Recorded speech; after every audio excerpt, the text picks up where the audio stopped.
할렐루야, 매일 말씀과 함께하는 삶, 맨말씀의 시간입니다. 오늘 열왕기상 2장 26절에서 29절 말씀을 함께 묵상하겠습니다. 왕이 제사장 아비아달에게 이르되 내 고향 아나도스로 가라. 너는 마땅히 죽을 자이로되 내가 내 아버지 다윗 앞에서 주 여호와의 궤를 메었고 또 내 아버지가 환난을 받을 때에 너도 환난을 받았은즉 내가 오늘 너를 죽이지 아니하노라 하고 아비아달을 쫓아내어 여호와의 제사장 직분을 파면하니 여호와께서 실로에서 엘리의 집에 대하여 하신 말씀을 응하게 함이더라.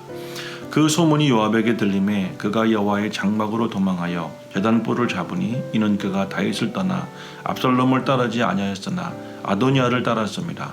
어떤 사람이 솔로몬 왕에게 아뢰되 요압이 여호와의 장막으로 도망하여 제단 곁에 있나이다. 솔로몬이 여호야다의 아들 브나야를 보내미르되 너는 가서 그를 치라.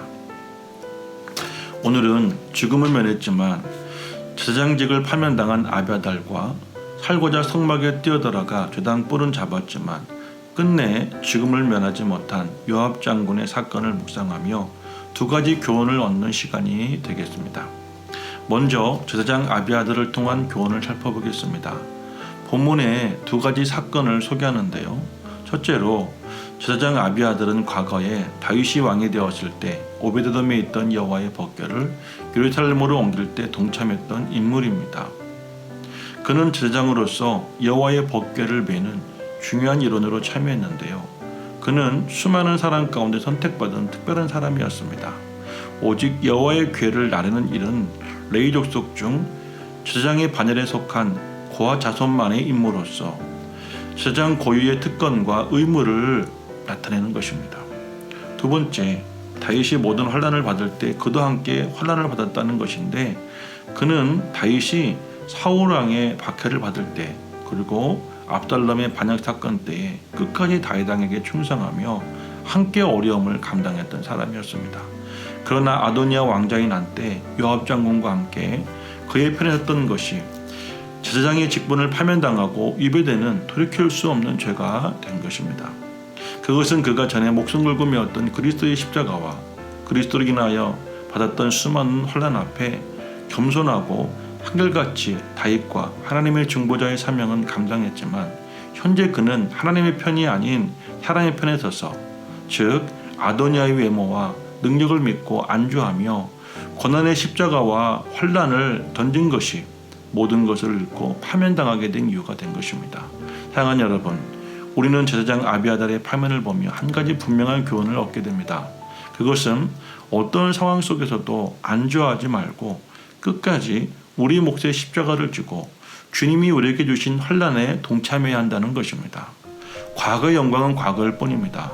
우리가 그 과거에 매여 현재의 십자가의 고난을 버리고 그리고 더 편안한 환경에 안주하려 한다면 여러분이 과거에 누렸던 영적 제사장의 직분은 곧 파면당하게 될 것입니다.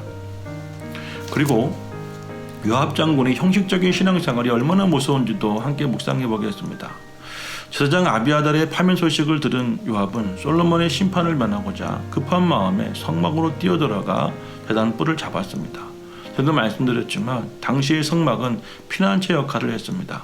우발적 살인을 저지른 사람이 성막에 들어가 제단 뿔을 잡으면 재판을 열어 억울한 죽음을 면하게 하는 법이 있었기 때문입니다. 그런데 요압은 지금 억울한 사람이 아니었습니다. 다윗 왕조가 시작되면서 지금까지 다윗과 함께 하였지만 두 번의 살인사건과 아도니아 난을 도와 반역을 일으킨 것은 목숨이 아니면 용서받을 수 없는 큰 죄였기 때문입니다. 근데 그는 지금 성전에 들어가 제단 뿔을 잡는 종교적인 행위는 보였지만 지난날에 자신의 죄에 대하여 철저하게 회개하는 모습은 보이지 않았습니다.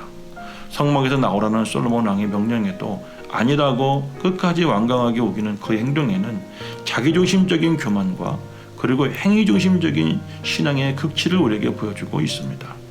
죄에 대한 회개가 없이는 어떠한 종교적 행위로도 하나님의 심판을 면할 수가 없습니다. 결국 그는 성막 안에 있으면 죽음을 면할 줄 알고 끝까지 버텼지만 결국 그 안에서 죽고 맙니다. 사랑하는 여러분, 여러분의 야망과 교만으로 공동체를 어렵게 하거나 자신의 관점에서 죄인이라 하여 하나님께 용서받은 사람을 정죄한 죄는 진실된 회개만이 용서받고 살 길입니다.